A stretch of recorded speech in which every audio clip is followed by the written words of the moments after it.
The White House is considering federalizing the Texas National Guard, which could mean a direct clash at the border between federalized troops and the state authorities. Are we going to see a confrontation? Battle in Texas at the Rio Grande intensifying over razor wire as Governor Abbott of Texas asserts his state's right to defend itself. The president's taking this very seriously. He's taking this very seriously on behalf of the American people. Sending in U.S. troops to ensure that the Constitution is followed and the federal government, not the government of Texas, controls our borders.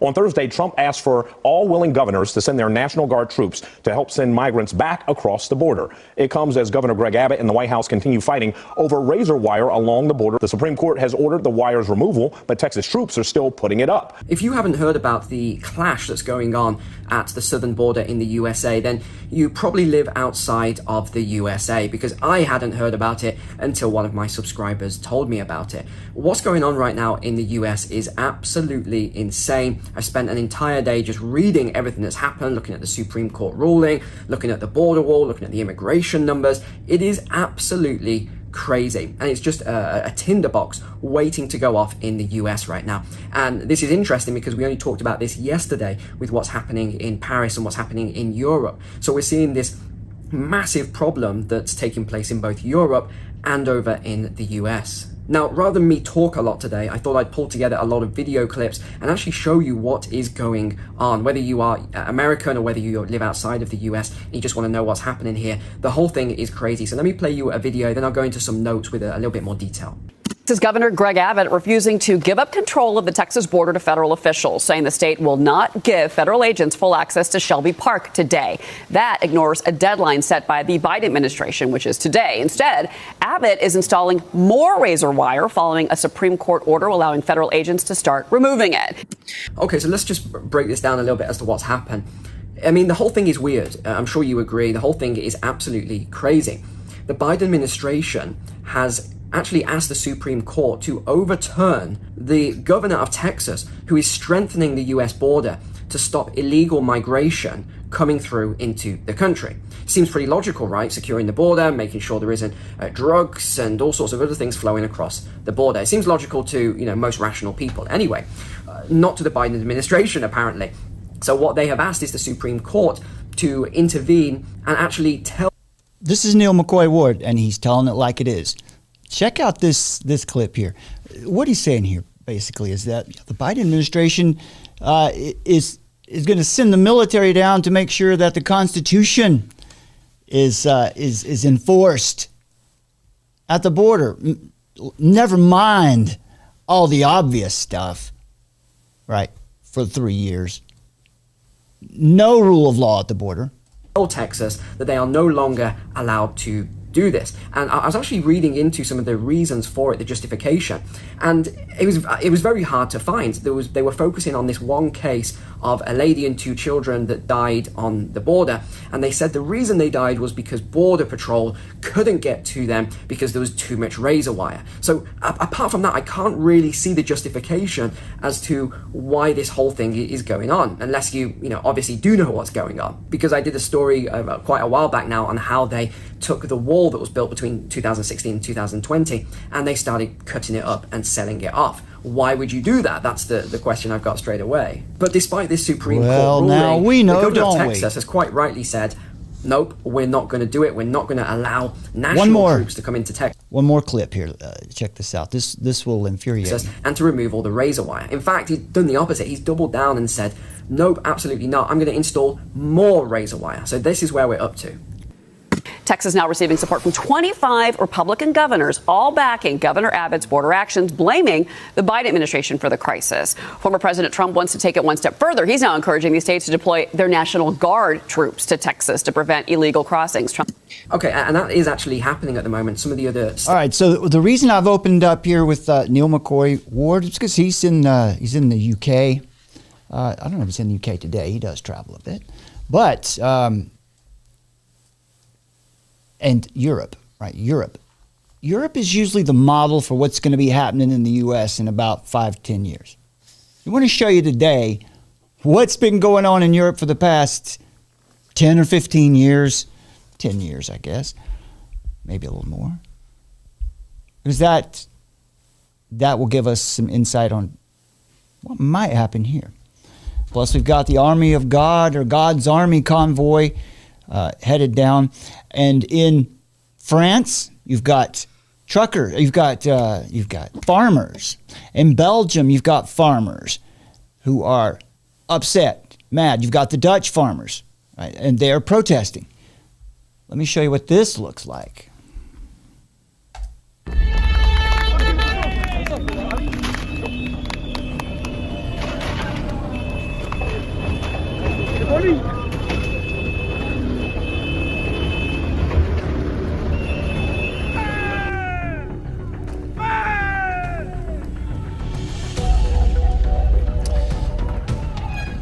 What they're upset about is, well, let's play this clip so you can hear their complaints.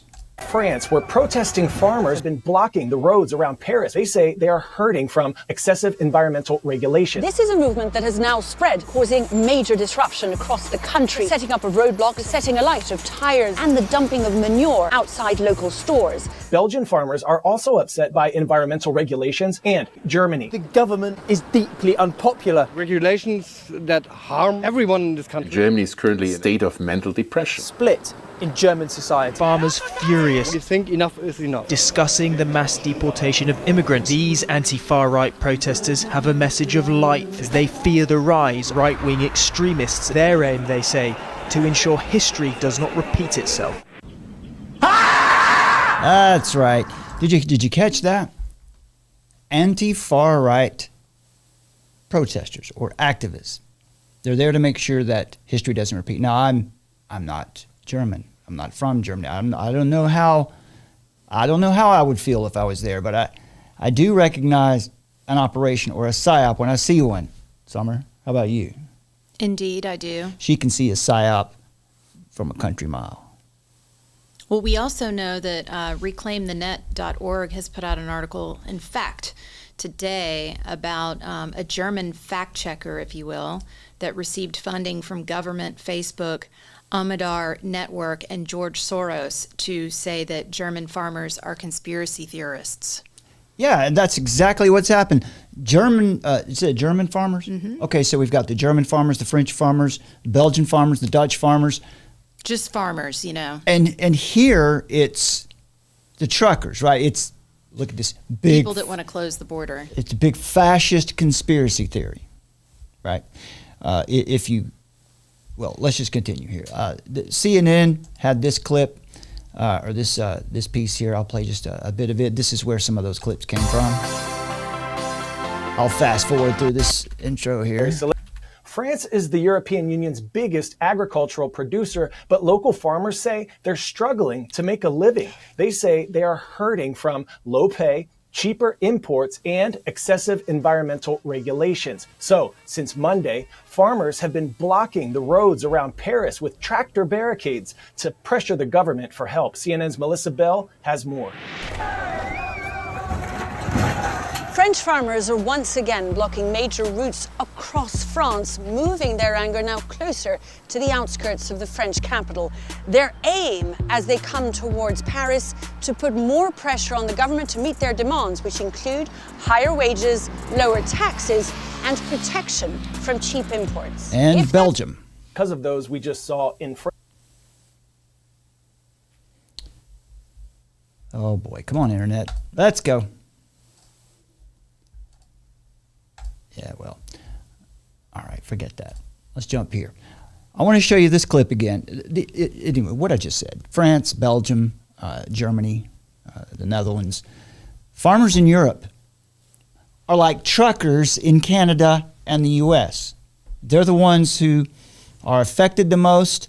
They're the ones who are not afraid to make a fuss.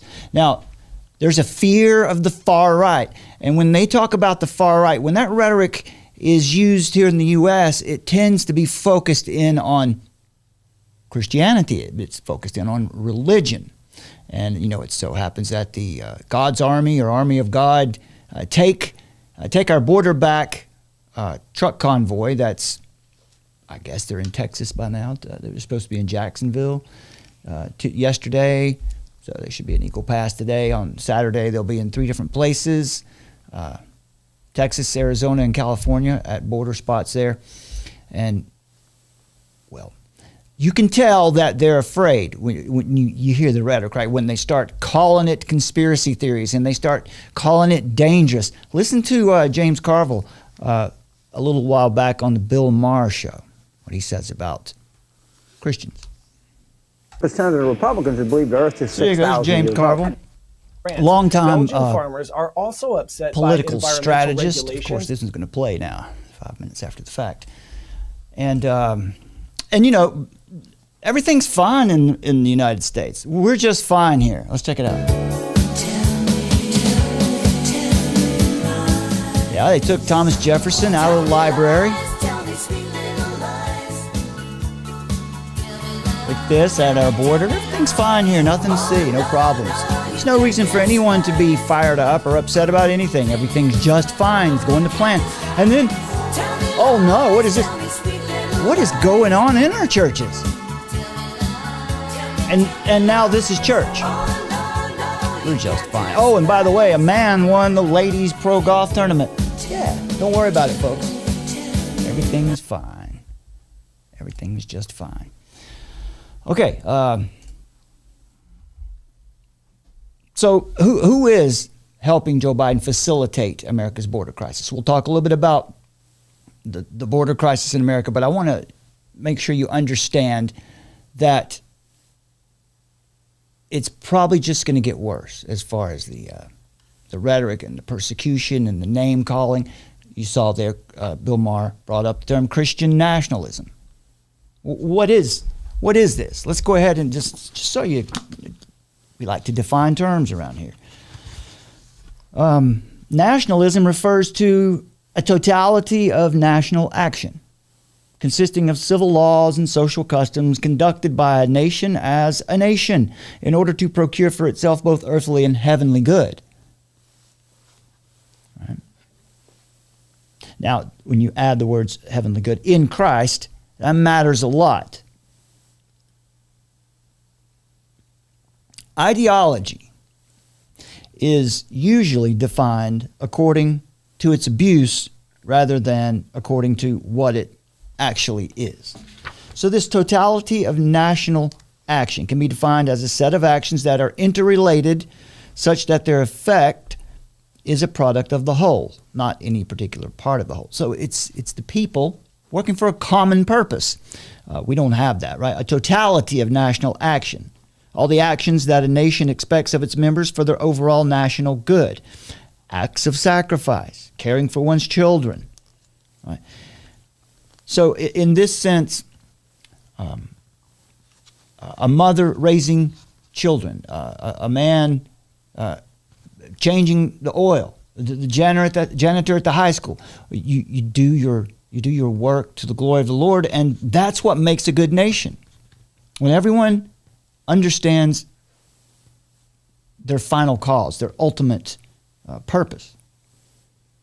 Rules of action that determine what you ought to do and ought not to do. When everybody or most of the people agree on that, things go well and you have a nice free society. When that gets divided, when that gets fragmented, you got trouble.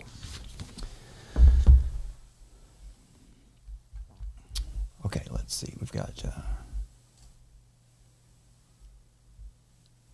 So here's Geert Wilders. He warned about Islamic and Arab preachers for issuing fatwas. This is the Dutch Prime Minister. And he came out and he just said flat out, I'm not afraid of imams. And that's what it'll take. Remember what we said a couple nights ago. No more rolling over. No more compromising on core doctrines. You have to stand up for these things. Also, here is a little clip from TRT World. The rise of far-right extremism. Europe was meant to be a beacon for human rights after it arose from the ashes of World War II. When the European Union was set up in 1993, it was a pinnacle of liberal democracy designed to remove economic and social barriers. Now across the continent, a new breed of leaders are rising to prominence on anti-immigrant, Islamophobic and ultra-nationalist platforms. Populist parties, especially right-wing populist parties, need migration. Migrants gave populist parties an opportunity of criticizing national elites or establishment in saying, well, look, they are not dealing well. So the assumption is that you're Islamophobic, that you hate immigrants. These are all assumptions that are made. It doesn't matter if they're true or not. Now, let's just go ahead and put the disclaimer out there that certainly, there you will find extremes on both sides.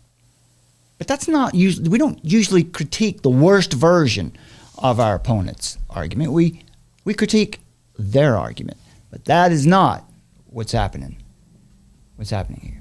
Let's see, we've got another point here. This is mass turnout. Germany. What's happening in Germany, son?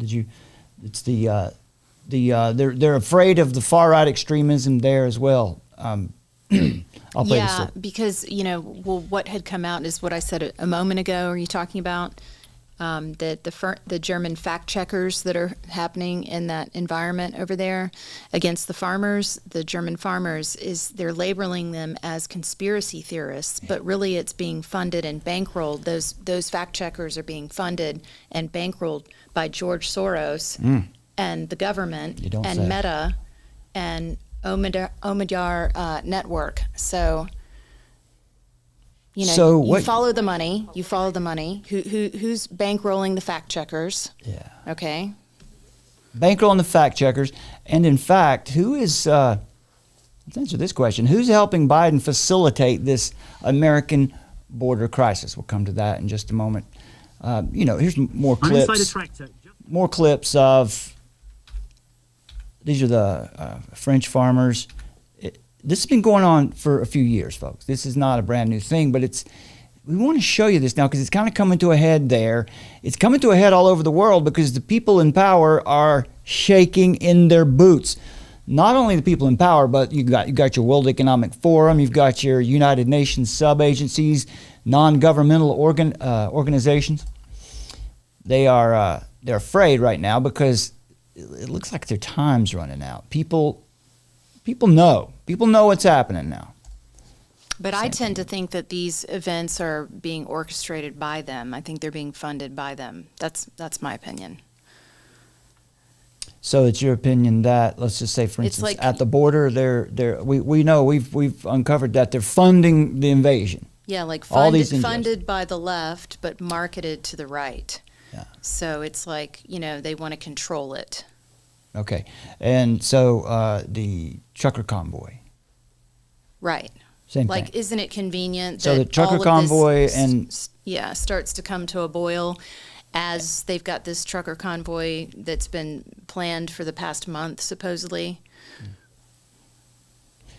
Yeah, so the trucker convoy, that's an operation. Well, it would... I'm sorry. Yeah, okay. Yeah, I'm just saying, are you saying that you see the farmers uprising and the trucker convoy kind of in the same? The best way to control the opposition is to lead it. So. All right. Let's see then. Let's listen here. This will be interesting. You haven't heard this piece. Well, you may have heard it in the background, but you haven't heard this yet. Hit me. We've got a couple. This will take a couple minutes, but this is from the Heritage Foundation.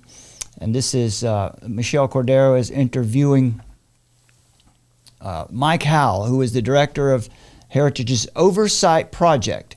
Now, this is one of the only groups that I know of that's actually trying to hold our leaders in America accountable. Right? Our federal government is supposed to have oversight committees that function. We don't have that right now because we've got a rogue illegitimate regime in place. So the Heritage Foundation has taken that up. And so listen to these facts. There we go. Sorry about that. Now. So the Biden administration has caused and allows to persist the largest border crisis in American history, but they're not the only party responsible for facilitating this crisis. A large network of nonprofits down at the border are acting as a massive waypoint and resettlement program. Basically, what happens is Border Patrol turns over overflow of illegal aliens to facilities on the border. These NGO facilities then take care of lodging, care, and travel to disperse illegal aliens throughout the country. What we found is they're virtually going to every single congressional district in the U.S. mainland. The spread is complete throughout the entire country. NGOs are, to give an example, churches, shelters, organizations like that. Some of them are affiliated with national religious charities. That being said, calling them, religious organizations, I think is a stretch. What we're seeing, much like the left's march through all the institutions, whether it's the military or culture or schools, et cetera, the same thing has happened in a lot of the charitable arms of churches. Catholic Charities is a prime example. They're really the 800-pound gorilla when it comes to this. They are deeply involved in facilitating the travel of illegal aliens throughout the country, but it doesn't end there. These NGOs are also involved in lobbying the Biden administration and our Congress to keep the border wide open. And so it's kind of this full-scale operation. A lot of their staffers and people connected in those NGO networks are in the Biden administration. And it's not just in America. This is an international issue. Mass migration is something that's pushed by NGOs across the world. It's really an international operation. This is why the Open Society Foundation and George Soros and his billions of dollars are the central node in this. Massive illegal immigration to destabilize, frankly, the West is really the plan here. That's what they're aiming to do. They don't believe in territorial sovereignty or the nation state. And so through the mass resettlement of illegal aliens, they're trying to undo that. The cartels bring them to the border. Illegal aliens turn themselves into Border Patrol because they full well know they're not going to get removed. And then Border Patrol drops them off at the NGOs, and then the NGOs liaises their travel, gets them wherever they need to go in the country. This is a resettlement program. The Biden administration wants open borders for the same reason these internationalist NGOs do. They want to destroy the West. They think that mass immigration and demographic change is a political benefit to them. It puts people on government dependency. It massively changes the population of a country. It waters down kind of community and civic traditions and cohesion. It unsettles the country. This is a Marxist key part of their philosophy is that they need to build class warfare, and there's no better way to do that than rapidly changing the demographics of a country with classes of people dependent on the government. And so our point is to let the American people know, and especially Congress, this is how they operate in the green energy space. This is how they operate in virtually every other policy arena. They're basically the implementing arm of the radical international left. We've lost operational control of our border to cartels. I don't think people fully understand how barbaric these organizations are. They frankly make American gangs like the Bloods or Crips look like a bunch of sissies. These people are ruthless. It is a horrific underground smuggling network that we basically just let happen. They're in the United States. I mean, this is MS-13. I'm from Northern Virginia. We have a huge MS-13 problem. The amount of illegal immigration and mass resettlement. MS-13 is a real problem, and it is not something to be trifled with. These are some bad hombres. So the Biden administration. Some bad hombres. These are some bad hombres, Summer. MS-13. And that is a fact. These are some bad hombres. No question about it. Let's get this set right here. There we go. Very professional. Could democratic government solve or even effectively address the problems of a modern society? Of course, the globalists will tell you, of course not. It takes a central power, a central planner. For decades, this question vexed progressive reformers as they navigated the transformation of the United States from a country of small farms and rural communities to a nation of factories, corporations, and cities. Before the Civil War, Americans never doubted that they governed themselves and controlled their own lives. Now, the fact that we have cities and corporations and factories now shouldn't change that, but the truth is, greed is what causes this to shift. American populism. Now, you with Christian nationalism, you'll hear that. You'll also hear the Trump, the MAGA movement. This is populism. Populism and nationalism. Populism and Christian nationalism. Big problems, they'll say, right? American populism, from its beginnings to the present moment, is an expression of hostility to state power and those who exercise it or seek to exercise it. Consider the Whiskey Rebellion. It was an enormity, a gratuitous act of power. Nobody likes it except the ruling elite who do not participate in it. It exists simply to prove that they can do anything they want to us, and we have to take it. Well, things are starting to shift a bit now because it's not really like that anymore. Now they may still be trying that, but Europe has had enough. And I think that the folks in the United States have had enough too. Here's our primary article for today. Far-right extremists are organizing an armed convoy to the Texas border. This is from Wired.com, written by David Gilbert. Did you have any major points from this article? Just, I mean, I know I'm asking. I didn't warn her. We thought we'd get to that, but well, I mean, I even hesitate to read from the article because I'm afraid it's that it's going infuriating. to trip the article, or it's going to trip the algorithm. But don't worry about it. A lot of insinuations. Nobody's here. watching. Don't worry about it. Yeah, it's just us. Pete Chambers, the lieutenant colonel who says that he was a Green Beret, appeared on far-right school shooting conspiracist Alex Jones' InfoWars show on Thursday to outline plans for the take-back of our border convoy. So that language right there is, it's just... It works exactly how they want it to work, It's just automatically going to be off-putting. You're going to be like, oh, this is the conspiracy guy. These are the conspiracy people. This is team conspiracy. So that's classic with Wired, Wired magazine, and with Vice. Vice, yes. Yeah, The Guardian. So a lot of these stories just really trying to stoke the fires. Saying that they've got this Telegram base now that's got over 1,000 subscribers on their Telegram, and that how scary that the users have compared this moment to the American Revolution of 1776, and how they're getting ready for a civil war. So they're stoking the fires, and as well, dropping quotes from the Donald far-right message board. So one of these people said the Supreme Court justices who agreed to this deserve to be executed as traitors. So this really inflammatory language that's, quite violent. So the question then would be this: is it true? The reason people are going to the border, the reason they're upset in Europe. Why does Germany want to do mass deportation of immigrants? Now, Germany has a... Yeah, they want to call it remigration, apparently. That's like their catchphrase.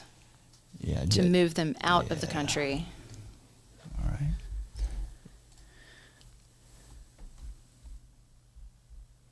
NGOs are smuggling immigrants into Europe. These are some articles, some headlines from the past few years. I thought it was interesting that in the article, this was one of the graphics that they had in that article, for the trucker convoy, and they do that because they want to. They're mocking, right? They're mocking. Representative Clay Higgins. I believe, was this in the article? Was this in the Wired article? They were talking about Clay Higgins, where he put this tweet out on the 22nd. Media asked him a question. Congressman Higgins, the Supreme Court just ruled in favor of the Biden administration over the state of Texas, saying that the federal government can remove physical barriers at the border put in place by Texas. What are your thoughts? Clay Higgins says, my thoughts are that the feds are staging a civil war. I'm afraid to say it because the algorithm on here, we have a hard time. Well, I've already said all of those things. So. All right. Well, my thoughts are that the feds are staging a civil war, and Texas should stand their ground. And that's considered to be dangerous. Well, dangerous I rhetoric. did a little bit of reading and digging in, and one of the things that came up when we started talking about this border topic is like, it sort of sideswiped me, because even though I knew that there was a crisis at the border, I mean, you hear about that, but I just didn't realize like the extent to which, I don't know, I just didn't stop to take pause. And then you realize that suddenly you're being drawn in by the current, right? That this is the big issue right now. And I called up an article from NPR from 2017, and it's there talking about how there were 11 million unauthorized immigrants that were here in 2017 already. So 11 million and just how the border was open. And a lot of those people, 40% of them came over by they came in legally, but then they just disobeyed their visa. Maybe they came in on a tourist visa, and then they just absorbed into the culture. And I guess there was a federal law that was passed in 1952 where you can't harbor any immigrants in your home or whatnot, but you're allowed to employ them. Yeah. So, I mean, what about that? There's another point that was made recently too, where what they're saying, what's happening now is maybe I have that clip. Let me see if I have that clip. This is really maddening here. We're going to talk about Giorgia Meloni here just a little bit, but she's another one of those that they're very afraid of. Yeah, I probably don't have that clip, but what it was this. Did you realize, you might not have heard this one somewhere, that the migrants, they're not migrants. We've already established that. These are not migrants. Of course, there are some people in the group, agents of development, that want to come into a better situation, but it is the perfect cover for But the whole whatever operation else. in which they're instigating and facilitating this to happen is agents of development. Yeah, that's the term that they were using, the UN was using. Yeah, for those people, they're agents of development. In other words, they're the agents of change. Normally you'd hear change agents, but agents of development. So what they're doing is they're coming across the border. They're getting their benefits, as you can see here in this article. The United Nations budgets millions for U.S.-bound migrants in 2024. They're not migrants. They're not migrants. Public docs show cash handouts to help feed, transport, and house people headed for the U.S. border. We classified this for you a couple of shows ago. It's called replacement migration. But what they're doing is some of them are coming across the border, getting paid, and then they're going back across. And they're coming across again. And because why not? Because why not? This is a cash cow. And so that brings up the question, what is, we're Christians, so what is the right perspective to think about something like that? Is it good to, is it charity? And is it good right now that whoever comes across the border, that we should receive them and take care of them? What do you think? Tell us in the comments what you think. Is it Christian? Is it a righteous act with what we're seeing now? Whoever comes across the border, let's just say this, even let's say it's a family that's coming across the border and they come across illegally and they're in the country now. Is it righteous? Is it a Christian thing to take them in and clothe them, feed them, house them, pay for their health care? Is that appropriate, Christian? So we'll come back to that in a minute. But some of the evidence here, right? Are we conspiracy theorists? Well, there you go.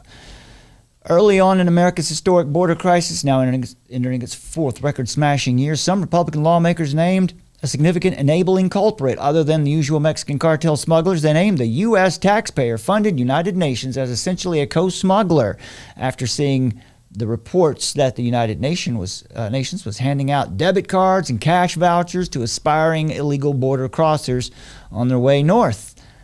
They weren't even in the country yet, and they were already giving them goods. Let's listen to this clip.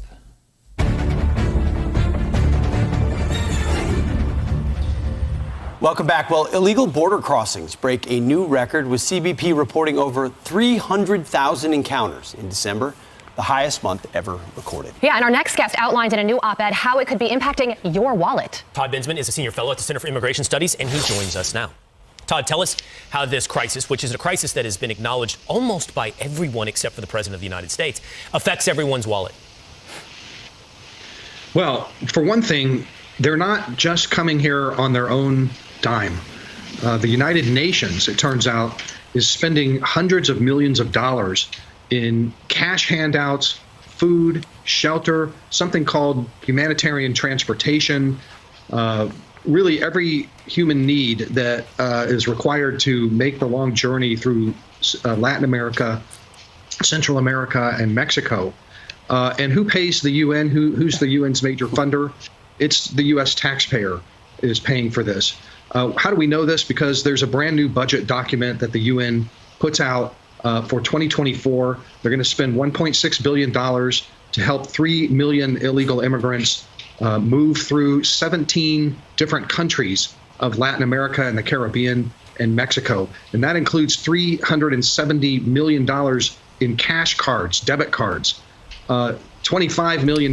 Now remember, the United States is the largest single donor to the United Nations. So what this ultimately means is that the U.S. taxpayer is funding his own demise, his own replacement. He's funding the other side of this current war. This is, talk about an operation. In transportation assistance to help them move through. And the budget document also clearly shows that they are witting, that they know that these are illegal immigrants and that they are moving illegally through their own member states. And they're using 248 NGOs to help hand out the cash. 240, let's go ahead and call it 250 because it probably is. There's some in there hiding probably. Mm-hmm. 250 non-governmental organizations that are working to destroy your freedom, working to destroy American sovereignty. They want to destroy the West, as we just heard in the, let me make sure it's... They absolutely do. This is absolutely a plan to destroy Western culture. Mike Howell from the Heritage Foundation, Director of Heritage's Oversight Project. All right. Now, I just pulled this to show you that the David Gilbert, who wrote the article for Wired that we just someone referred to a moment ago, I want to see what else he had been writing. Here's some other titles, some other headlines. America's far right is calling for civil war in Ireland. Now this is, let's see, do I have... basically, they're just saying that it was the white nationalist Nick Fuentes was trying to lather Ireland up for a civil war. Fact is, folks, there are real problems now. The immigration that's been forced, right? We've been able to show. Let's see. I've got more articles here that show the UN's connection to the forced immigration, the replacement migration in Europe as well. Which they want to tell you on publications like Vice and Wired that this is just it's a conspiracy. This idea of the replacement migration, it's a conspiracy theory.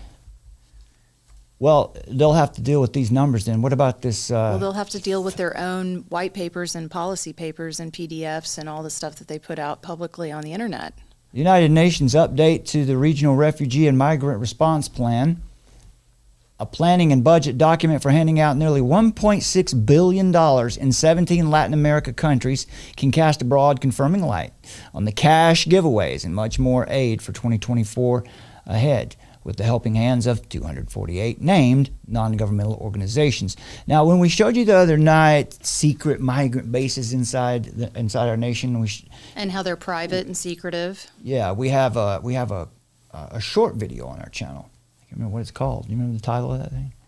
I think it's Border Invasion. Yeah, look. I'll pull it up right here so the folks can see it. Right here it is. Yeah, Border Battle. Border Battle, that was the Christian perspective. I was talking about this one, the UN funding the invasion. Oh, yes. Yeah, that one right there. We've got, what we started doing is we started pulling some of the highlights out of our live streams, put them together in some shorter bite-sized videos for you. And so this one here, Davos elites funding invasion operation. This is what we mean. This is what they're funding are these centers. And you, the American citizen, walk up on public, on a public sidewalk and just ask them, hey, what's going on here? Why are all the buses coming and going? Who are all these children? Right? We pointed out to you already that it's a fact that what this does is it causes crime to skyrocket, and specifically crimes of human trafficking, crimes against women and children, skyrocket. So that's what's being funny. Is that a conspiracy theory? Are we far-right extremists for just pointing out reality? For just reading what they say they're doing? Right. Let's just take their words right here. The Asylum, Migration, and Integration Fund for 2021 through 2027 is set up for the period of this 8-year period with a 7-year period. With a total of 9.8 billion euros, the fund aims to further boost national capacities and improve procedures for migration management, as well as to enhance solidarity and responsibility sharing between member states, in particular through emergency assistance and the relocation mechanism. So, claiming asylum seems to be the way to get around the law today. Here is Europeans at the beginning of their invasion. Obviously, you know, they were for it, right? We want to be welcoming to people around the world, and especially if what we're hearing from our talking heads in the media is, if it was true, you want to be there to help. You want to help people get out of a bad situation and give them a safe haven. And what's sad is there are plenty of people who need that, and now that's going to be ruined because no one's going to ever trust this system again. You see here in this article that Europeans still grappling with the aftermath of the Syrian refugee crisis. This a few years ago. It again faces millions of refugees displaced by the Russian invasion of Ukraine. Theory suggests competing predictions for how European attitudes may respond to the ongoing humanitarian protection crisis. What?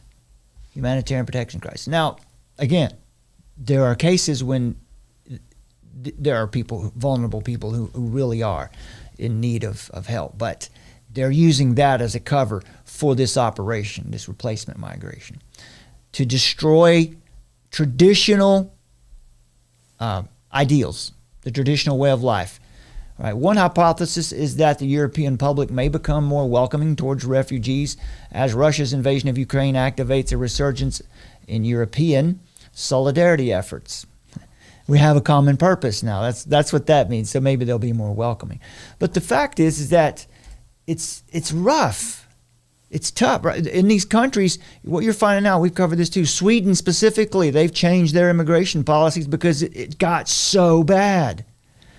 So bad. For 2 months, using marinetraffic.com, we've been monitoring the movements of ships owned by a couple NGOs using data from this website. We've kept track of the daily arrivals of African immigrants in Italy. It turned out we were witnesses to a big scam and an illegal human traffic operation. Make this a little easier to read. NGOs, smugglers, the mafia in cahoots with the European Union have shipped thousands of illegals into Europe under the pretext of rescuing people, assisted by the Italian Coast Guard, which coordinated their activities. NGOs, smugglers, the mafia. I'll just repeat it. Human traffickers contact the Italian Coast Guard in advance to receive support and to pick up their dubious cargo. NGO ships are directed to the rescue spot, even as those to be rescued are still in Libya, for example. The 15 ships that we observed are owned or leased by non-governmental organizations that have regularly been seen to leave their Italian ports, head south, stop short of reaching the Libyan coast, pick up their human cargo, and take a course back 260 miles to Italy, even though the port of Zarzis in Tunis is just 60 miles away from the rescue spot. So, as we said, it's just a big conspiracy theory. This was in the New York Times a while back. They came to help migrants. Now Europe has turned on them. That's not another, as Summer pointed out earlier, how patently false some of the claims were in that article. This is another one, right? You're being manipulated. I know a lot of you who are watching this already know that, but our prayer is that new people would come here who don't know about this, specifically people who might not know what is the Christian perspective here. What is the righteous response? Well, people are tired of it. They've had it. For example, here's an example.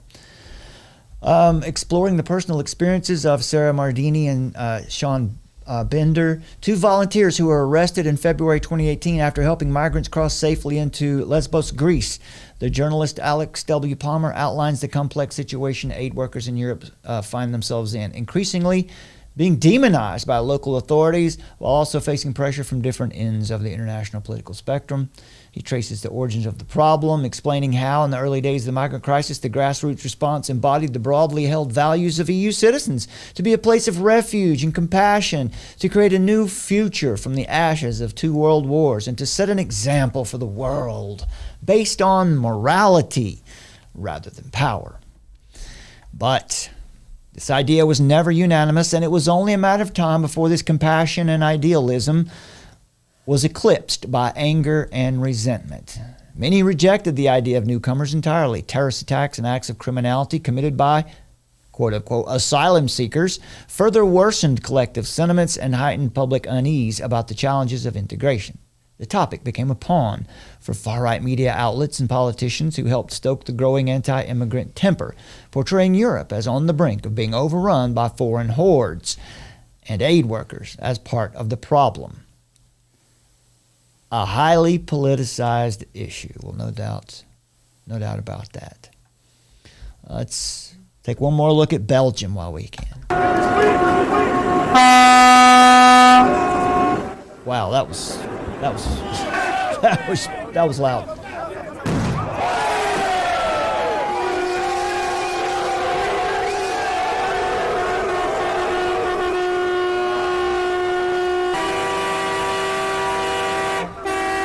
So I'll pull that down. That's quite a party. So this is why you're hearing so much negative rhetoric against the trucker convoy right now, because this is what's going on in Europe. Has been, and now it's coming to a head there as well. They're afraid, right? And as well they should be, right? There are a lot of people who actually are far right who are pretty angry because they've been taken advantage of.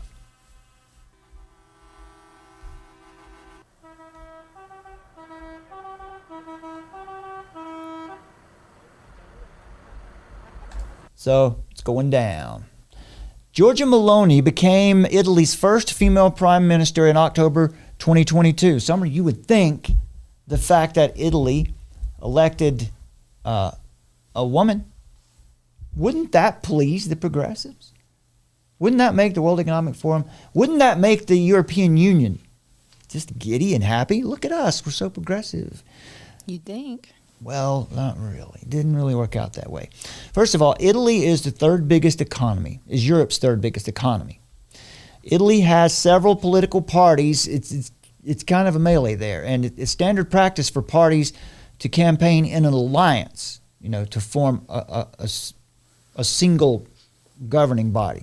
These alliances frequently fall apart, and since World War II, the temperamental political landscape has led to 68 different governments in 76 years. Now, Meloni was part of the Brothers of Italy National Alliance, and that's the party that's the alliance that won, marking the country's furthest move far right since Benito Mussolini's reign ended following World War II. Just stay tuned. The Brothers of Italy party dates back to the Italian social movement that formed in place of the National Fascist Party. In place of the National Fascist Party, which was banned after World War II. Although Giorgia Meloni claims fascism is in the past, she praised Mussolini as, well, this is what the article said.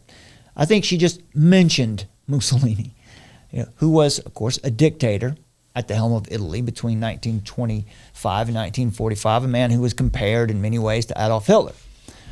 She said that he was a good politician. That's not necessarily praise.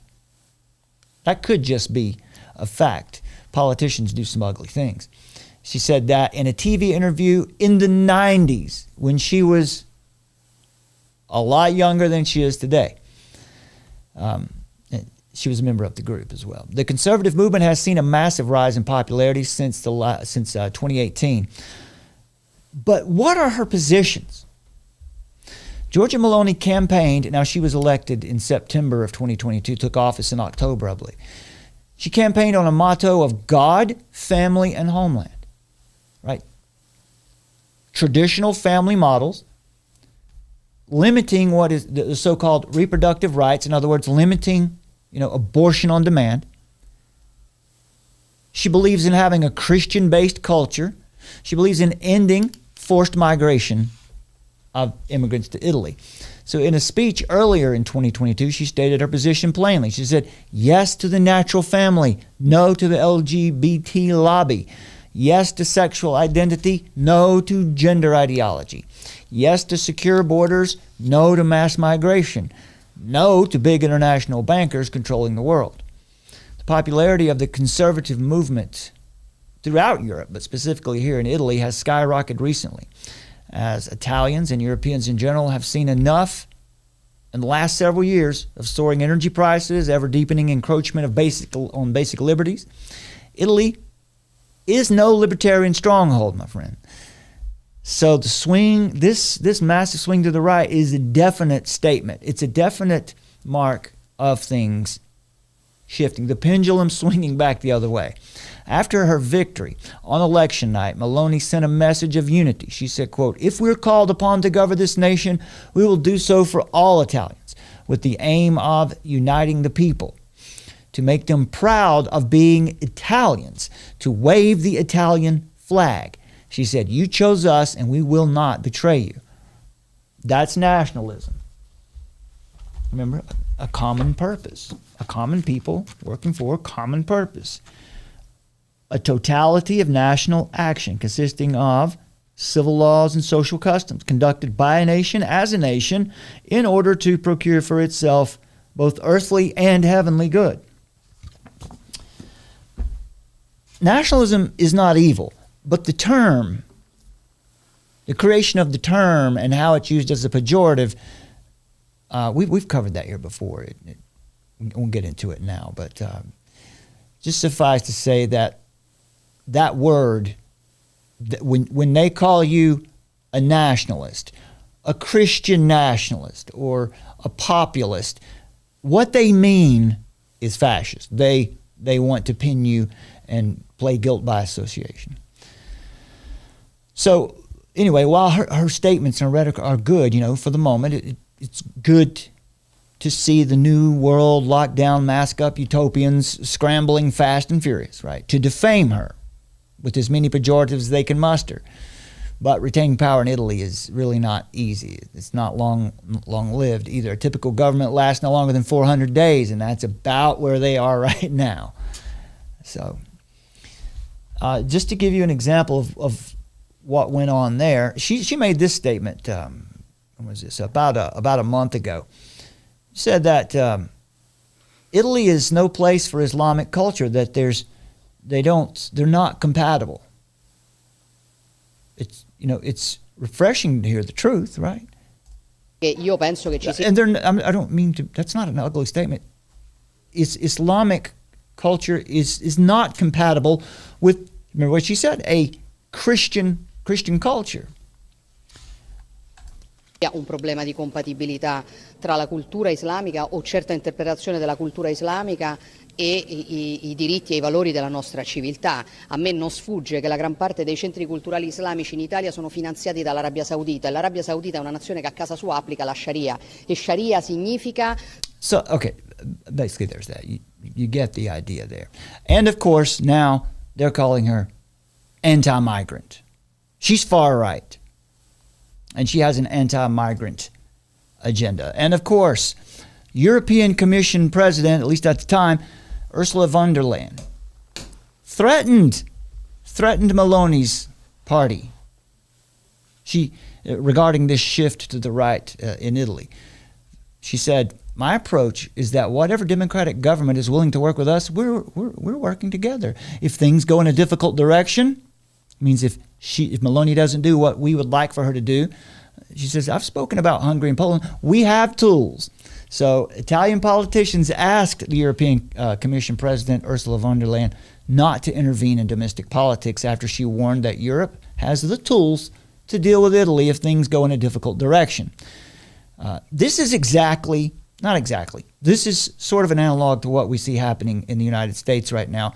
Just substitute Texas for Italy. Right? You hear, they're speaking of it in similar terms. Now, aren't we told that the globalists are in support of free and fair elections? I'm sure they've told us that, but they're not really. During a conference at Princeton University, speaking about the possibility of intervening in elections, van der Leyen said, "We'll see." She didn't say, "No, of course we'd never do that." She said, "We'll see. If things go in a difficult direction, we have the tools."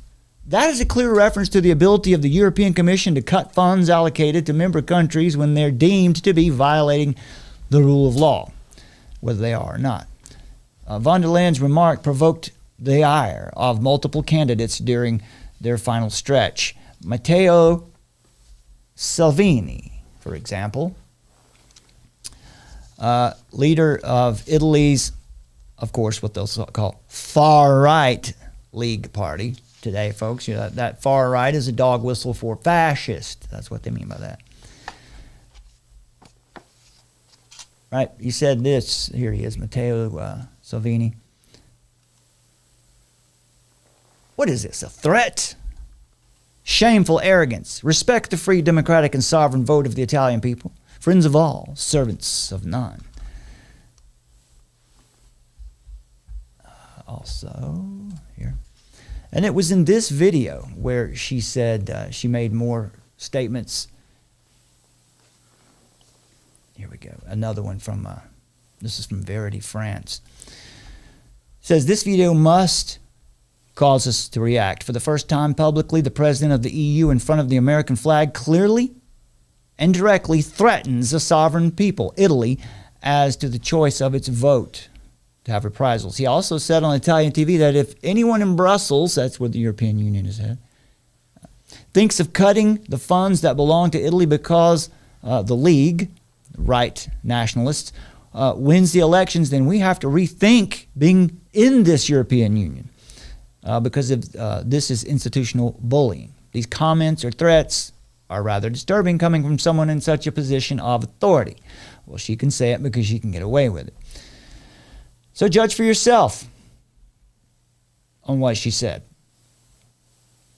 The EU imposed on Hungary and Poland what it says this. Last week, the Commission proposed to cut 7.5 billion euros of funds allocated to Hungary. This is because Hungary and Poland weren't playing along with pandemic responses and other economic policy. They were trying to do things their way. Hungary and Poland lose EU funding due to backsliding on core values, so-called democratic standards. Both countries have been investigated for undermining the independence of courts, media, and non-governmental organizations, right? So when you challenge the replacement migration movement in Europe, the European Union attacks you.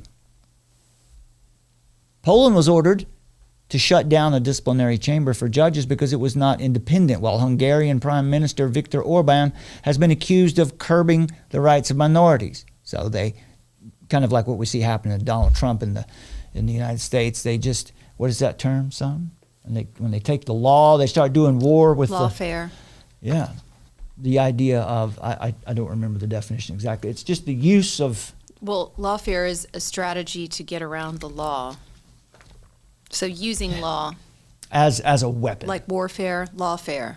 Yeah, what we see happen to Donald Trump, I think we could probably classify that as lawfare. It is. Yeah, it's part of the strategy is to tie up people's money and time and try to demoralize, exhaust them. That's part of lawfare.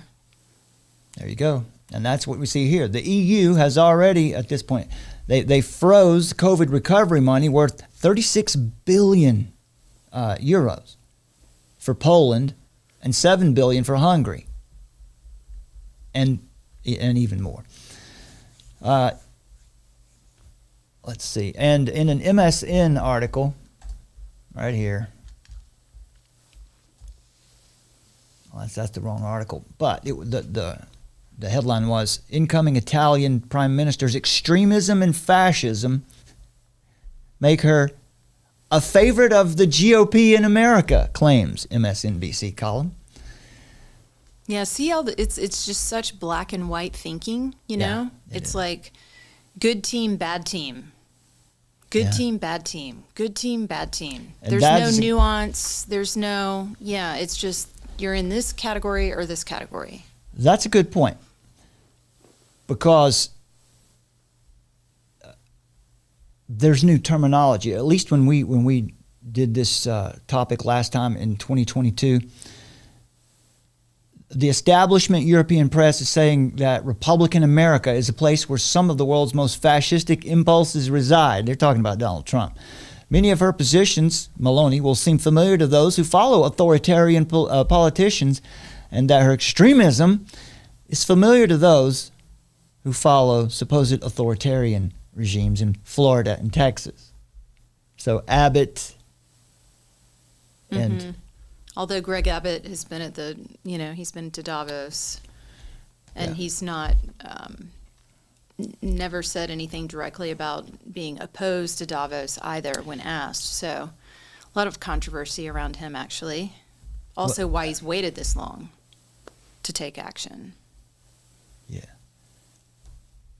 So there are, let's see here, the column mentioned the specific policies that allegedly make Giorgia Meloni a fascist, authoritarian. For one, she believes that non-white immigration threatens Italian identity. Being against gender ideology, LGBT lobbies, and same-sex unions that harm the natural family, as well as being pro-border control, make her an authoritarian. In addition, Ben Giat wrote, quote, she sees a deliberate plot by the right's favorite enemies, such as George Soros and the European Union, to impose mass immigration on Europe and wreck white Christian civilization, unquote. She quoted the incoming Prime Minister, Meloni, this is von der Leyen again, who in 2019 stated, I think there is a deliberate plan. Oh, this is Meloni. I think there's a deliberate plan to erase everything that identifies us. Culture, nation, family are all under attack. True. We've already identified that is the operation. That's reality. Now, see, this is what we're telling you. You pay attention to what's happening in Europe, and you can see what's probably going to come to America eventually. So this has been going on for years there. Look at it so you can see you can know how to respond. You can put your response together. To further sell Meloni's extremism, Ben Giat wrote how she associates with the Republican Party in America. As Meloni told the Washington Post, her party feels a kinship with the GOP, and she is in frequent dialogue with Steve Bannon and Republican politicians.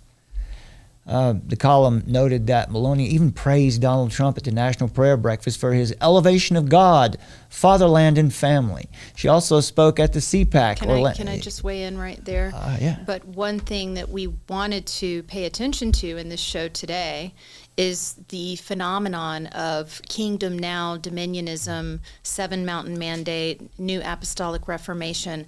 That brand of Christianity is problematic because that is not the correct version, if you will. Those are not real Christian values. So, and that is the phenomenon of like all the people that are around Trump and the White House that we've seen is these people that subscribe to the New Apostolic Reformation, Dominionism, Kingdom Now. So that's where it gets complicated. It's like, which God?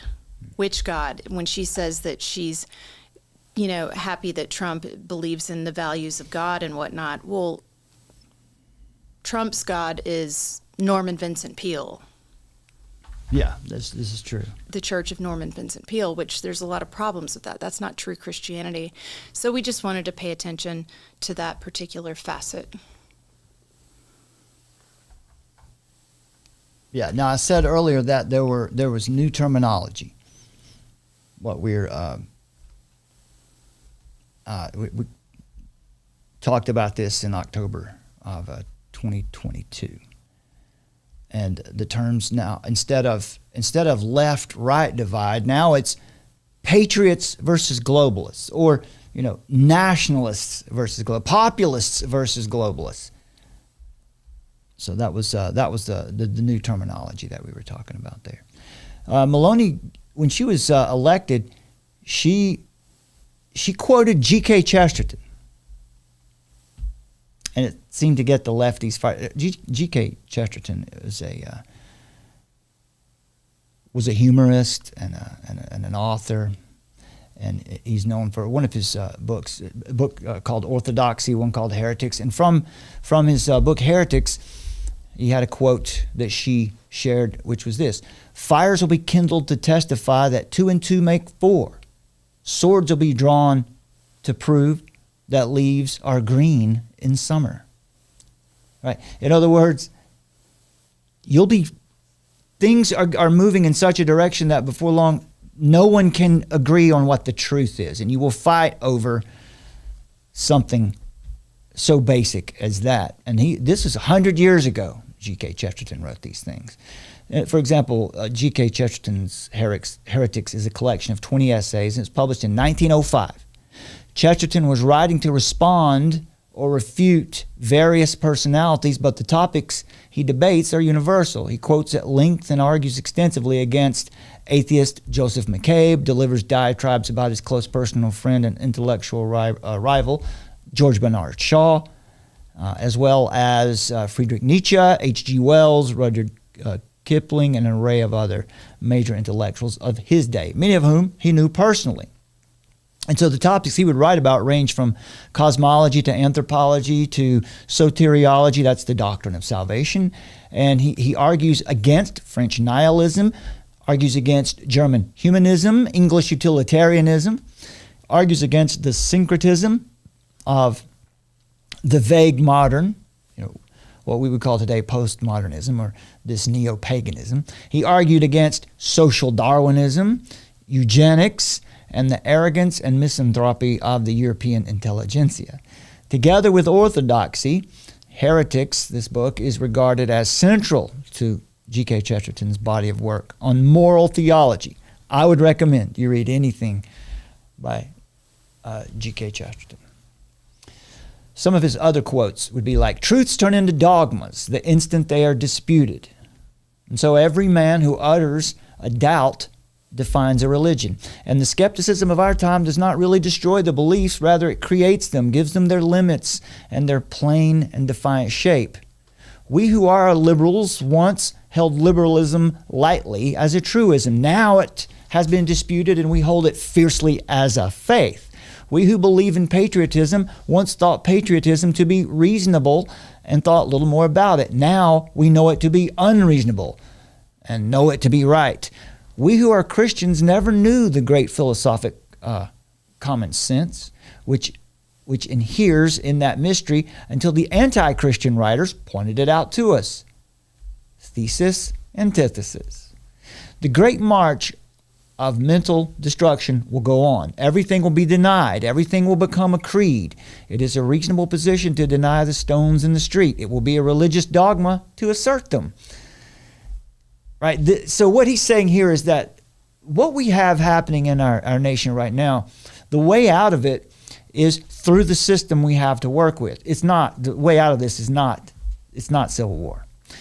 The way through it is to engage the system that we have. It's for Christians to be involved, to get out of your house, to get involved in your local governments.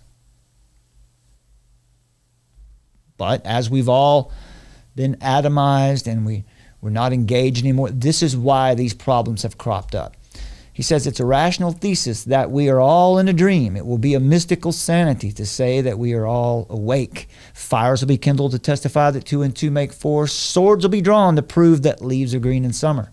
We shall be left defending not only the credible virtues and sanities of human life, but something more incredible still, this huge, impossible universe which stares us in the face. We shall fight for visible prodigies as if they were invisible. And we shall look on the impossible grass and the skies with a strange courage. We shall be one of those who have seen and yet have believed. Now, let's see here. I think there was a comment that we had. This is another article from Josh Hawley wrote this article back in September of 2022 when Meloni was elected. And the statement is this: the left's war on history is really a war on the God of the Bible. And that's true. So when you hear them criticizing religion, saying how religion is oppressive and religion causes all the wars, just understand. They are as religious as anyone. And you can see it today. This is what that's what Chesterton was saying there. He says that everyone's religious. And the only difference is whether or not you're faithful to truth. So now the rhetoric sort of is patriots versus globalists, nationalists versus the New World Order. Gideon Rockman, April 18, 2022, wrote, "It seems clear the days of left-right politics are over. The global totalitarian movement, disguised as a utopian revolution to save the earth and create equality for all human beings on earth, is forcing a new multipolar world order with corporations making the rules via governance rather than nation states working for the will of the people. After all, we've seen the French farmers, right? The Dutch farmers, the French farmers. We've got, in Europe, it's the farmers. Let's see, let's get a shot of the French. Oh, that's Belgium. Let's make sure we get some French up here for you.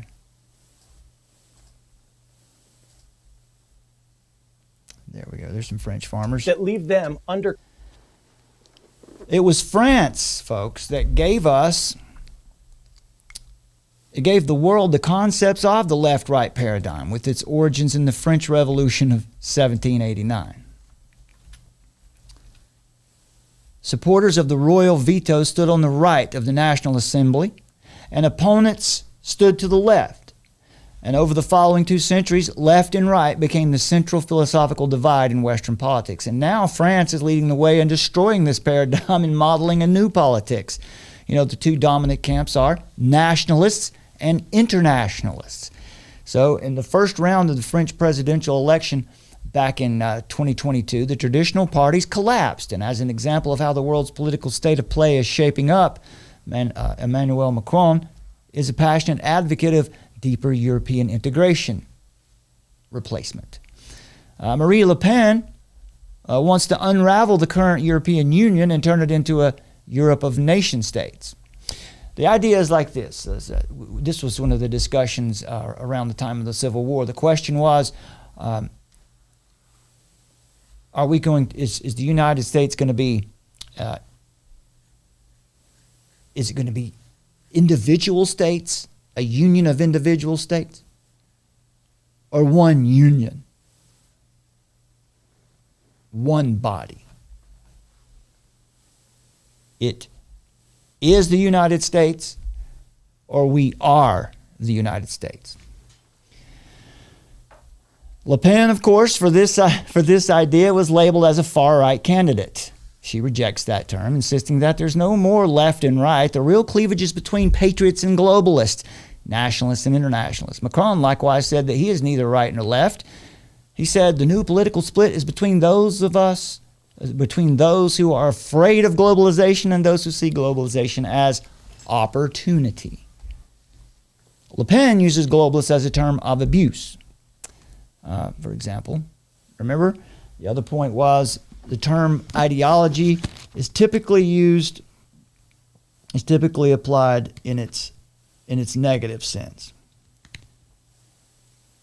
Ideology is usually defined according to its abuse rather than according to what it really is.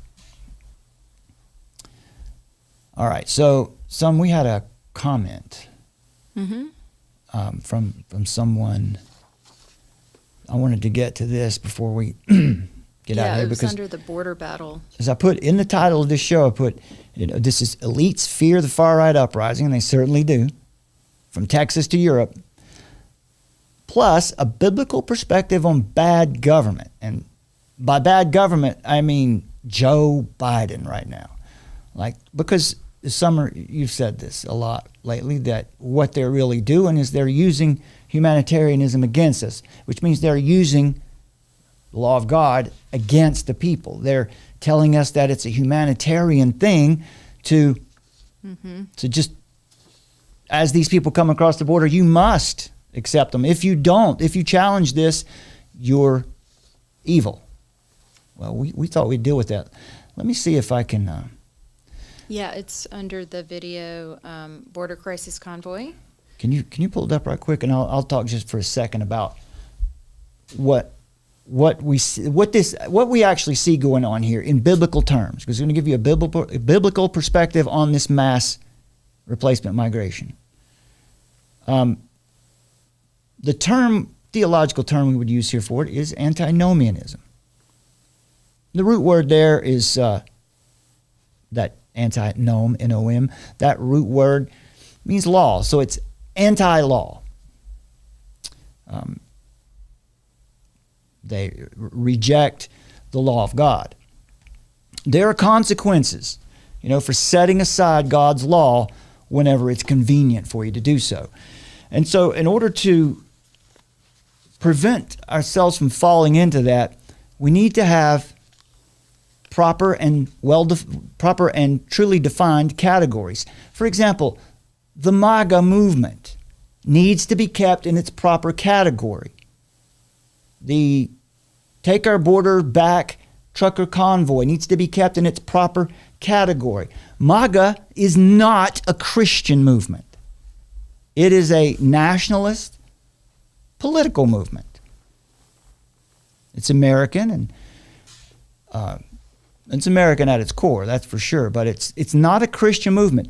Now, it may be a good thing for our country. I don't know. It could be bad. I don't know. We'll see as it plays out. It could be a good thing for our country as it represents a correction from the policies of the radical left death cult. So what the MAGA movement represents today is just the pendulum swinging back the other way. That's why it is so popular right now. People are pretty tired of what they've seen. But please pay attention. We must not allow the MAGA movement or the trucker convoy to be placed in the Christian category. It doesn't matter what they say they are, right? We have to keep things in their proper category. What is truth? That's what the media is doing. And that's why they're dead wrong. So it's our duty to respond to that. It's our duty to teach them to obey all that Christ has commanded. That's the Great Commission. It's our duty to show them the true faith so that they'll stop, what's my term? Muddying up the waters. Lumping us in. Slandering Christianity. But that's been the strategy. I mean, that's ultimately what they want. Yeah, they do. So, but the way we respond to that, the way we make them look ridiculous is by speaking bold, clear truth, keeping things in their proper categories. The MAGA movement is not a Christian movement. That's how we take all the power out of the media's rhetoric. That's how we take the power back. Because the war right now is, Alex Jones, it's an info war, right? It's a war for information, but more than that. Information is made up of language. The real war is at the level of language and rhetoric. So that's how we take the power out of their rhetoric, is by speaking in clear categories. That's how we defend the honor of Christ's bride. We do not allow her to be insulted or ridiculed by weak journalism or these foul, inappropriate categorizations. The Great Commission is about obedience to Christ and building and keeping his bride pure with the king's men. Brothers, right? It's our job. It's our job to protect our wives. And then as a church, as the king's men, it's our job to protect the bride of Christ. They keep her focused on the prize. Now, professing Christians are setting aside God's law today when it's convenient. Right? That's what the trucker convoy movement, you'll just watch. Just all you have to do is watch. I even hear it coming out of, what was his name again? Pete Chambers? Mm-hmm. His name? Peter Chambers. Seems like a fine guy, but yeah, Pete Chambers. His theology, I don't want to say much about it. I'm just saying it's not a Christian movement. It's just like Celebrate Recovery. That's just Alcoholics Anonymous with Bible verses attached to it. Celebrate Recovery is not a Christian recovery. It's just Alcoholics Anonymous. But so, and the same thing is going on here. So pay attention to conservatives in government, right? Because they're mostly open and affirming. Am I right? So, like a lot of the Donald Trump, for example. Yeah. Right, he's open and affirming. Right, he can't be your Messiah if he's open and affirming. So you can't compromise on things like that, and then also go out here and claim to be God's army. Right? You can't be talking about Christ consciousness and these New Age concepts that you hear so much in the Reawaken America tour, and then claim to be God's army. Because truth matters. Theology matters. Christless conservatism wants to justify human tradition over God's established and created very good order. They want to make it what they want it to be. Remember in the other show we were talking about, why do we want to be free? Why do we fight for liberty? It's not so that we can have all the things we want. It's so that we can live in a peaceful place where the gospel is free to be carried. So do we just let that go, you know, when we see so much compromise on the truth? Do we let that go in the interest of being winsome? Do we let all that go so that we can be likable? Do we let all that go to keep our positions of power? Mike Johnson. For those of you who don't know, there's a video here on our channel. I don't know, last month or at some point, summer. I don't know. Maybe we could put it link it in the description. Mm-hmm. The Mike Johnson video. Well, he was, you know, he's from Louisiana. They had a bill there to ban abortion, but it had a revolutionary element to it, where they wanted to hold the doctors accountable. And not only that, you know, you have this abortion on demand, where women come in and you know, out of utter convenience. So this bill wanted to hold Planned Parenthood and doctors and even mothers accountable for it. And Mike Johnson intervened at the 11th hour and shut it down. So Mike Johnson is the one who shut down the abortion ban in Louisiana, in his own state. Recently, we heard Alistair Begg, a pastor in Cleveland. Many of you may know. Decades and decades of faithful ministry. And over the last couple weeks, compromise. He was asked a question by a grandmother, should she go to her son's wedding? He was going to be marrying a transgender person. And he said, essentially, it is good for you to preserve your witness to your grandson and go to that wedding and take a gift.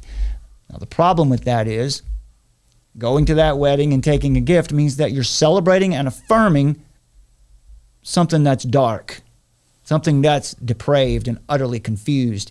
If he was the transgender person, we don't even know what that really means. So if her grandson was marrying a man who thinks he's a woman, that would be, you know, homosexual and a awful delusion. If he was marrying a woman who thinks she's a man, it could be a legitimate marriage, but still tainted with all kinds of delusion. So these things are hard to deal with, and I'm not going to get into any kind of harsh criticism of Alistair Begg. There's plenty of people who have done that who are smarter than me. But do we just let it go in the interest of preserving our witness? No, because our witness is about truth. Our witness is about not compromising. That's what makes us a good witness for the world. That's what makes us different from the world. We want to preserve God's creation distinctions. We can't let them get muddied up. Leviticus 18, Deuteronomy 22. All right. So, you had that comment. What was it under? It's under the video, Border Crisis Convoy. Okay. So let's look at that. This is just... that was me again. Okay. So Live and Let Live is the commenter. I always have trouble with this. I have to select the newest. Sort by newest first. Live and Let Live. There we go. Let's see if I can get this up here. I want to thank Live and Let Live for the comment, and we'll see if I can. Oh boy. There it is. All right. I think maybe you can read that now. Okay. So this is where we're going to get into our biblical perspective on bad government, because Live and Let Live had a little criticism for us after our last show and said, unwanted migrants, period. Mostly military or criminals coming through the borders is remarkable to show the love of Jesus and preach to them. I'm not sure about that sentence. Let's keep going. He's speaking to me, right? He says, why are you sitting there then? Give them free sandwiches, Brad. Jesus turned away the 5,000 for following him for reason out of hand. I think what he means there, that at some point he fed them, and at some point he went on about his business. But yes, he fed them. However, doesn't mean Jesus will be your meal ticket like the USA is for border crossers. Please show us how it's done, Brad. Open your home and let them camp there. I'm not sure why. WYT, why you... I don't know. If anybody knows in the chat, let's know what does WYT mean. Anyway, so there's... and what was my response? Let's see what my response is. Oh, I'm glad you brought that up. And we're going to do a short Bible study to answer that question right now in the context of the border crisis, the migration crisis. All right, Summer, we're going to talk about... You want to take a break? It's okay. All right. Christian principles of immigration. Okay. So, Joe Biden, charity, serving and doing good, caring for those in our household first. If you have any comments, just flag me down, or if you need to take a break. I'll chime in. Okay, so let's get our Bible up here. If you're playing along with the home game, or you've got your Bible in your lap, go to Galatians. You're going to want Galatians and Matthew here. Let's go to Galatians 6. Let's see. So I have a...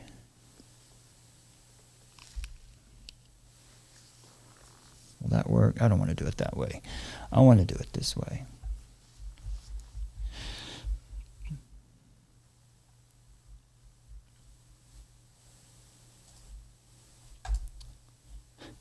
There we go. That'll make it easy. All right, so let's go to Galatians 6. And let's go to verses 9 and 10. Galatians 6, verses 9 and 10. And let us not grow weary of doing good. In other words, other translations say, let us not lose heart in doing good. For in due season we will reap if we do not give up. So then, as we have opportunity, let us do good to everyone, and especially to those who are of the household of faith. Now, I think what Live and Let Live was trying to say was, I'm not sure, because we've been very clear here that the mass migration is not a good thing. But I think maybe because we're very clear that they are here, and when they're here, all the nations have been brought to our backyard, and the Great Commission is to teach them all that Christ commanded. Make disciples. Okay. So I'm not sure what he meant, but I can respond to it. If he thinks that I'm maybe bleeding heart or something, we'll tell you exactly how it is right here. So that verse 10 there. So then while we have opportunity, let us do good to all people, especially those of the household of faith. The context here is Paul. Paul is talking about bearing each other's burdens. The context here is serving those in the household of faith, specifically that we must prioritize the household of faith first. In other words, other Christians. So a reference text for this would be John 13, 34 and 35. Jesus said, "A new commandment I give to you, that you love one another as I have loved you, that you also love one another. By this all will know that you are my disciples, if you have love for one another." That means specifically other Christians. In the ancient world, the phrase lose heart here was used for the kind of fear, right? It says, let us not lose heart as we do good. Let me read that, the other translation here. Let us not lose heart in doing good, for in due time we'll reap if we don't grow weary. So this term lose heart was used for the kind of fear and weariness that a woman experiences during labor before delivery, right? It's a time when the work is so hard and it's even painful, but it's not done yet. The reward is not there. You're not even sure if the reward's ever going to come, but you keep working. So it's easy to lose heart when we feel like we're working so hard and nothing's coming of it. So this is exactly when we should hang on, keep going, and not grow weary while doing good, right? So when our nation is being invaded and attacked, we don't want to grow weary and lose track of what our purpose is. We don't want to complain. Why are you doing this, God? Jesus is God, and therefore Jesus is omnipotent, all-powerful. Right? It says here, as we have opportunity, let us do good. Jesus has infinite resources. He has infinite opportunity. And Jesus is also the head of the church. But the church on earth, Christ's body, is not infinite. The church on earth is finite. The church is made up of people who are limited in ability, knowledge, and resources. We have limited gifts. We have limited time. We have limited money. We have limited intellect. So the church doesn't have infinite resources, which means as often as we, the church, the people of God, have means, have opportunity, we should seek to do good to all people. But we have a command in Scripture to prioritize the household of faith first. Our command is to serve the needs of the church first. So if we're doing good deeds for unbelievers, or if we're serving even another church in a different county, a different state, or in a different country, and if that service to that other church, this other family, believers or otherwise, if we're serving those people out there and it hinders our abilities or uses up our resources, our time, energy, and money at the cost of the brothers and sisters in our local church, then we're doing it wrong. We're not following all that Jesus commanded. So we keep on working, whether we see the reward or not losing heart. We seek to do good with our resources and to do good to all, but especially and first of all to those of God's family. Now, we said the other day, you'll certainly find Christians in these migrants. Most of them are Roman Catholic, but you will find some genuine Christians in there. So the first point is we have limited resources. And so our resources should go first to other believers. And then here's this other point, Matthew 25, 34 and 35. Then the king will say to those on his right, "Come, you who are blessed of my Father, inherit the kingdom which has been prepared for you from the foundation of the world." And Jesus says, "For I was hungry, and you gave me something to eat. I was thirsty, and you gave me something to drink. I was a stranger, and you invited me in. Naked, and you clothed me. I was sick, and you visited me. I was in prison, and you came to me." Then the righteous will answer him, saying, "Lord, when did we see you hungry and feed you and give you something to drink? And when did we see you a stranger and invite you in, or naked and clothe you? And when did we ever see you sick or in prison and come to you?" And then the king will answer to them and say, "Truly, truly, I say to you, I'm telling you the truth. To the extent that you did it to one of these brothers of mine, even to the least of them, you did it to me. Now, how many of you ever heard that? Right? If you've done it to the least of them, you've done it to me. So the context of Matthew 25 is the final judgment. Remember, if you want to understand what a scripture means, you have to know what the context is. So the context here is the final judgment. That's what Jesus is talking about. He's talking about final judgment for the goats and mercy and reward for Christ's sheep after all that hard work. So there's more to this passage than that phrase, to the least of these. In fact, if you keep reading on down, Jesus lays out some harsh, actually horrifying words for those who merely professed faith but did not possess faith in Christ. So we're in Matthew 25. I'll show you. If you go on down there to verse 41, right? You've heard people say that, right? If you've done this to the least of these, you've done it to me. And they'll say, well, those are the immigrants, right? Well, it goes on here. You'll see Matthew 25, verse 41 says, then he will also say to those on his left. Did you hear it? Remember before he said he'll say to those on his right. Now he'll say, those were the sheep. And now the goats. He'll say to those on his left, depart from me, cursed ones, into the eternal fire which has been prepared for the devil and his angels. For I was hungry and you gave me nothing. Then they will answer, and I was hungry, you gave me nothing. I was thirsty, and they didn't do any of these things. And verse 44 says, then they will answer, saying, Lord, when did we see you and didn't take care of you? And then he will answer them, saying, truly I say to you, to the extent that you did not do it to one of the least of these, you did not do it to me. And these will go away into eternal punishment, but the righteous into eternal life. So the context here is the final judgment, the sheep and the goats, right? For those on Jesus' right, mercy and reward. For those on Jesus' left, judgment and wrath. But this judgment was based purely on their moral kindness or their lack thereof. So the critics of Christians will say, especially in our culture today, whatever you do for the least of these, well, who are the least of these? Clearly the least of these are the ones on the margins of our society. It's the poor, it's the LGBT community, or it's the illegal immigrant. I don't know anybody who's more the least of these than these poor immigrants coming across the border, right?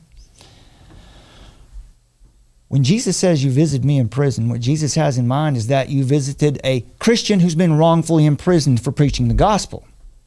You clothed a brother or sister in Christ who is impoverished and can't afford clothing, or someone who has had all their possessions stolen while under persecution for faith in Christ. The Christian who is not under these strains or such persecution should always come to the aid of another brother or sister who is. We should help them because this is kingdom building. But here's the bottom line. It's time to wake up. We can't forgive everybody's student loan debt. I just want to give credit to Joel Webb and at Right Response Ministries for bringing this to mind because it's the way to handle this, I think. So I'll give credit there. So we can't forgive everyone's student loan debt. We can't feed everybody in town. We can't give them all a free lunch at the expense of our own house. And we can't allow everyone into our country. Galatians 6, as often as you have opportunity. Our opportunities in this life are finite and limited. We don't possess endless resources to give away. Now, sure, I could choose to live on less, and maybe I will. In fact, all Christians are required, not as a matter of salvation and not as a tithe. Tithing is an Old Testament concept. But today, as a matter of service, a matter of doing good, as our resources allow, then we give to our leaders in our churches. And we support our churches and ministries for the building of the kingdom. Now, for sure, greed does play a factor in all of this because we're all still being perfected. We're not yet perfect. So we struggle with sins like pride and greed. Christians in the West particularly struggle with pride and greed. We struggle with sins of idolatry because we've had it very good for a long time. We've had it easy. We love pleasure and comfort and convenience, and we don't like to be inconvenienced. But even if I could be a perfect Christian with no greed, my resources and my means and my opportunity are still limited and finite. I only have so much in my bank account to give away. I only have so much time to spend. My house can only hold so many people other than my own family. I only have so much food, etc., etc. Now, you're probably wondering, what's this got to do with bad government? As it is with individuals, so it is with our nation. Our resources in our nation are not infinite. Our leaders, just like the man of the house, are supposed to protect our borders, are supposed to uphold the rule of law, and are supposed to enforce the laws that are on the books, not make new laws to get around the ones that are on the books. Just like a pastor is responsible for keeping his church safe, our nation's leaders have a responsibility to the citizens of this nation first. So as Christians, we'll try our best to love all people, especially our own people. Think of it this way. When a man starts loving someone else's kids, tries to clothe every child or every other woman in the neighborhood, but doesn't buy clothes for his own children, his own wife, doesn't keep his own children safe from intruders, it's not just wrong. The Bible says it is a misuse of the gifts God has provided. And there is a strong condemnation for that kind of behavior in the Bible. Jump over to 1 Timothy 5. 1 Timothy 5, let's go with verses 3 through 8. Now the context of this passage here, 1 Timothy 5, verses 3 through 8, is honoring widows, providing for widows, women whose husbands who provided them have died. But there are rules to how this provision should be given. There are rules to charity. Let's read 1 Timothy 5, starting at verse 3. We'll go through verse 8. Honor widows who are truly widows. But if a widow has children or grandchildren, let them first learn to show godliness to their own household and to make some return to their parents, for this is pleasing in the sight of God. She who is truly a widow, left all alone, has set her hope on God and continues in supplications and prayers night and day. This is someone who's in the faith. Verse 6, but she who is self-indulgent is dead even while she lives. Look at verse 7. Command these things well, your resources, your opportunities. Command these things well, so that they may be without reproach. Now, pay close attention to verse 8. But if anyone does not provide for his relatives, for his own home first, if anyone does not provide for his own, and especially those of his household, he has denied the faith and is worse than an unbeliever. If anyone does not provide for his own home first, for his relatives, and especially for members of his own household, he has denied the faith and is worse than an unbeliever. Now, there is an obvious condition placed on who we should help and who we should not help. The first rule, when we're talking about widows here, people who might need help or charity, the first rule is that we let her grandchildren work and support her. Maybe we teach them how. Maybe we teach them how to obey Christ and teach them how to honor their family and to honor their elders. Now, this is how financial support and charity are given in a dignified and honorable way. In the days of the New Testament, when the New Testament was written in the first century, there were no Social Security or government assistance programs. A widow was especially vulnerable. Elderly widows without support were even more vulnerable. But Scripture also says that we don't just help them without thinking about it.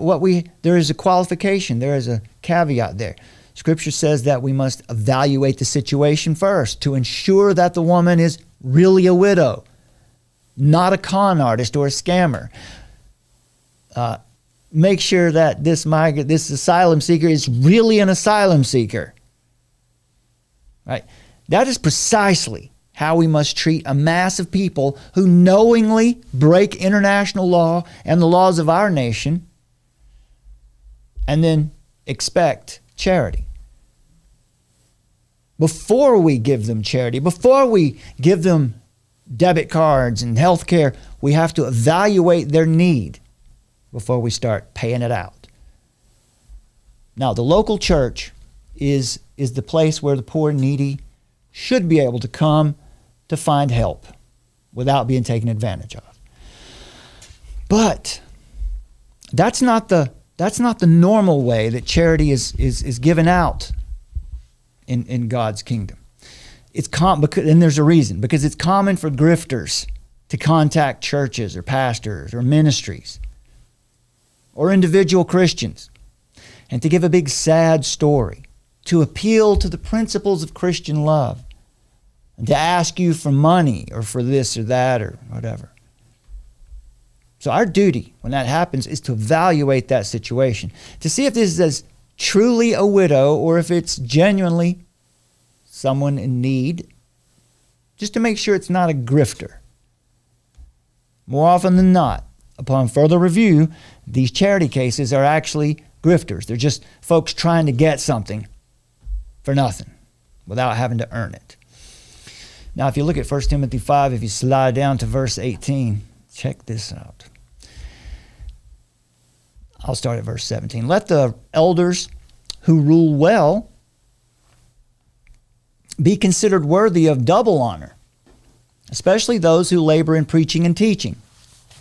Verse 18, for the Scripture says, you shall not muzzle an ox when it treads out the grain, and the laborer deserves his wages, or the laborer is worthy of his wages. Luke 10:7, same thing. It says this is very interesting. Let me take you to Luke 10:7. Keep in mind now, we're trying to take the Scriptures, we're trying to stay within the boundaries of the Scriptures, doing exegesis and make an application to our world right now. What does the Scripture say about, tell us about how we think about this? So Luke 10:7 is very interesting. And this is the Lord Jesus speaking. Am I in the right place? Luke 10:7, yeah. And remain in the same house, stay in the same house, eating and drinking what they provide, for the laborer deserves his wages. Do not go from house to house. Whenever you enter a town and they receive you, eat what is set before you. Heal the sick in it, and say to them, the kingdom of God has come near to you.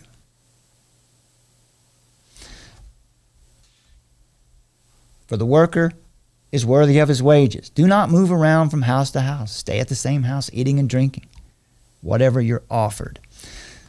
So man's idea of charity is different than God's idea of charity. In God's plan, the normal source of providing for the needy is not through the local church, but through hard work. 2 Thessalonians 3, Paul discusses this concept again. Verse 6, he says, now we command you, brothers, in the name of our Lord Jesus Christ, that you keep away from every brother who walks in an unruly manner, who's a liar, and not according to the tradition which they received from us. He's saying here, you might have some of these super apostles come by telling you that they're greater than Paul or whatever. Verse 7, for you yourselves know how you ought to imitate us, because we didn't act in an unruly manner among you when we were with you, nor did we eat anyone's bread without paying for it. but with labor and hardship we kept working night and day so that we would not be a burden to any of you. Not because we don't have the authority to eat bread without paying, but in order to offer ourselves as a model for you so that you would imitate us. For even when we were with you, we used to command this to you: if anyone is not willing to work, neither let him eat. For we hear that some among you are walking unruly, doing no work at all, but acting like busybodies. Now such persons we command and exhort in the Lord Jesus Christ, that working with quietness they eat their own bread. But as for you, brothers, here it is again, do not lose heart in doing good. And if anyone does not obey our word in this letter, take special note of that person, to not associate with him so that he will be put to shame. What that really means is that so his heart would be convicted, he would come into the faith. Verse 15, and yet do not regard him as an enemy, but admonish him as a brother. If anyone does not obey our word in this letter, take special note of that person. Don't associate with him so that his heart will be convicted. But don't regard him as an enemy, but admonish him as a brother. So in verse 8 of 1 Timothy 5, which we just read, we get that basic tenet there. If anyone does not provide for his own home first, his own family first, and especially for members of his own household, then he's denied the faith and is worse than an unbeliever. Again, what's this got to do with government, Brad? Well, Paul says, as plainly as can be communicated, there is a priority as to where our finite resources should be applied. If a man misuses the blessing of gain the Lord has given by neglecting those directly in his charge, then he is worse than an unbeliever. So if a man won't provide for the members of his own house, then he's, this term here, worse than an unbeliever. He's denied the faith. This principle of general equity, that means that we can apply this command to government as well. Because Romans 13 says that all government is ordained, either appointed or allowed by God. No one is in power today for any other reason than God ordained it or he has allowed it. And what they're there to do, what every government is there to do, is to reward good and to restrain and punish evil. Therefore, by this principle of general equity, the civil magistrate, the local, state, and in our case, federal government is also held to this same standard, because all law emanates from God's law. So from the security guard to the sheriff, from the principal at the elementary school to the mayor, to the governor, congressman, senator, to the president, each one is called to serve in that capacity as a nurturing father to the citizens under his rule, by the principle of general equity. We can make that application from a man who is responsible for his own household to a president who is responsible for all the people in his nation. If he fails to fulfill this duty by providing for foreigners and providing for the unvetted masses who show up to claim the resources of the people he's in charge of, they show up to claim charity, money, food, clothing, health care at the cost of the people of his house. If he fails to provide for his own people first, then he is worse than an unbeliever. He's denied the faith. Now, obviously, apart from a miracle of God, Joe Biden is certainly no believer. Not yet. And we can say this because Jesus told us that we would recognize one another by our fruits. We would recognize them. We know them by their fruits. And that we would know our enemy by their fruits too, or their lack of fruits.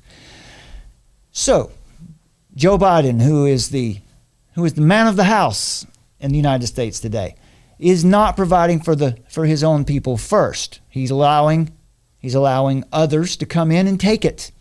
He's giving it to people outside his own house first. Remember, the principle of general equity.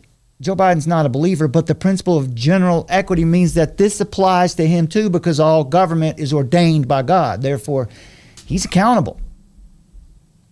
What does it mean, though, that he is worse than an unbeliever? That term there, that phrase, worse than an unbeliever, comes down to one Greek phrase. And I'm not trying to be a Greek scholar here. I'm just going to tell you, because this is not a tough one. That word is apistos. Apistos. That means that first is, that is a negation. And that pistos is usually the word we use for faith. It means trusting, faithful, and reliable. And with that negation in front of it, apistos means unfaithful, unbelieving, not to be trusted, without credibility, treacherous, perhaps even treasonous. That's how we can biblically describe our president today. It's just the truth. He's treacherous, even treasonous. He is without credibility. He is not to be trusted because he has given the abundance of the nation to others first. Sadly, in all honesty, Joe Biden is a traitor to the United States of America. And even worse than that, he is as lost as a ball in tall grass. So pray for that man's soul. And that's all we have for you tonight. Are you okay. Okay.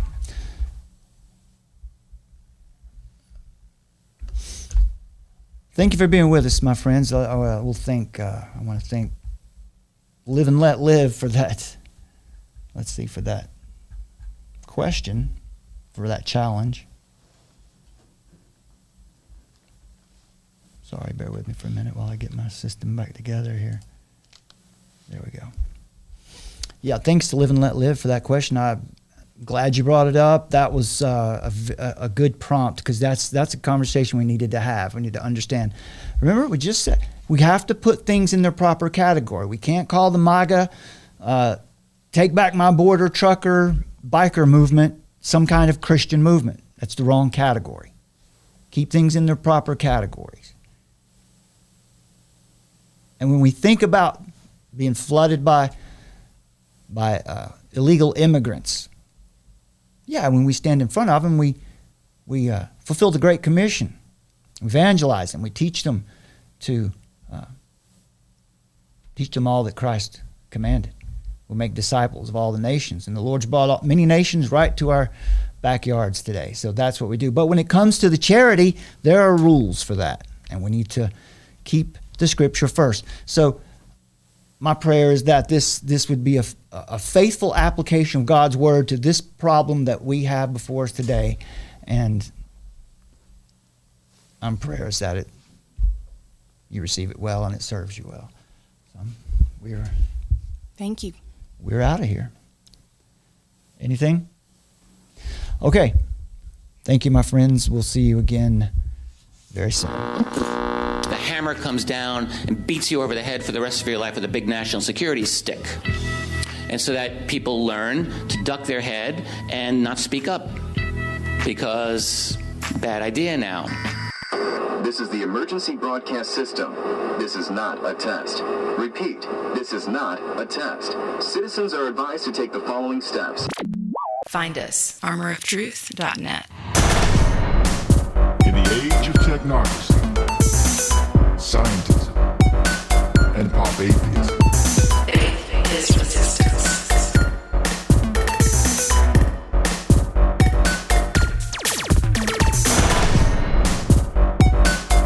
Nietzsche, of course, announced the death of God and called for the birth of the Übermensch, the Superman,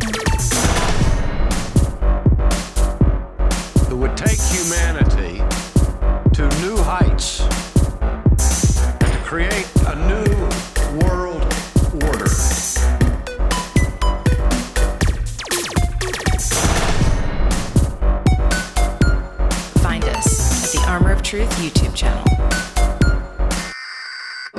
not a test. Repeat, this is not a test.